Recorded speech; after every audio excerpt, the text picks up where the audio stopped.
कहानी सुनाती। एक बार एक कछुआ होता है जो धीरे धीरे बूढ़ा हो रहा होता है। तो एक दिन वो सोचता है कि क्यों ना मैं कुछ ऐसा बन जाऊं कि मैं हमेशा हमेशा जिंदा रहूं। तो वो बहुत तपस्या करता है गॉड की, और गॉड खुश होकर उसे बोलते हैं कि बताओ तुम्हें क्या चाहिए। तो वो कहता है कि मुझे ना आप अर्थ बना दो ताकि मैं हमेशा हमेशा के लिए रह सकूं। अब गॉड भी कहते हैं तथास्तु, और वो अर्थ बन जाता है। पर थोड़े दिनों में ही वो कछुआ बड़ा निराश हो जाता है। एक्चुअली में उसको पता चलता है कि अर्थ भी बहुत बिलियन ईयर्स पहले आया था, और कुछ बिलियन ईयर्स के बाद वो खत्म भी हो जाएगा। तो वो फिर दुखी हो जाता है और गॉड को बोलता है कि मुझे ये आपने सन बना दो, सूरज बना दो। तो फिर वो सन बन जाता है। पर देन ही रियलाइजेस कि सन भी कुछ बिलियन ईयर्स के बाद खत्म हो जाएगा।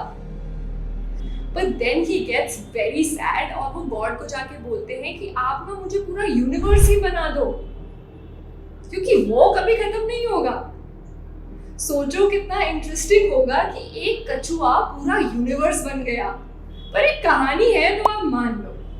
बट उसे तब रियलाइज होता है कि यूनिवर्स भी कभी शुरू हुआ था बिग बैंग के साथ। एंड देन ही रियलाइजेस कि पूरे यूनिवर्स में कुछ भी परमानेंट नहीं है। Everything that is around us, it's changing, and he realizes that the only thing that is permanent is God. God was never gone and he will never cease to exist.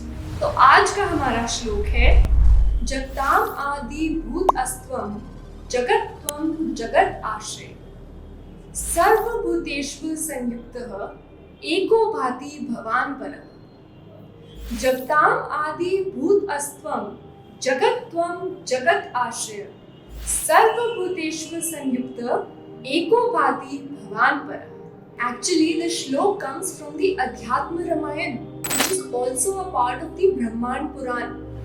और एक interesting बात है श्लोक के बारे में। This श्लोक is also said by Ahilya in praise of भगवान Ram.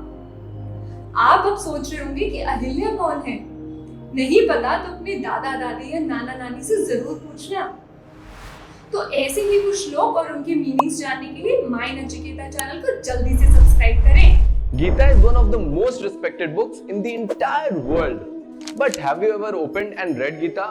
We as elders get to know something or the other about Gita. But what about our kids? Do they know anything about Gita? Not really. To solve this problem only, My Nachiketa has turned the knowledge of ancient Indian scriptures like Gita, Upanishad and Ved in forms of interesting books, rhymes, videos and workshops. So what are you waiting for?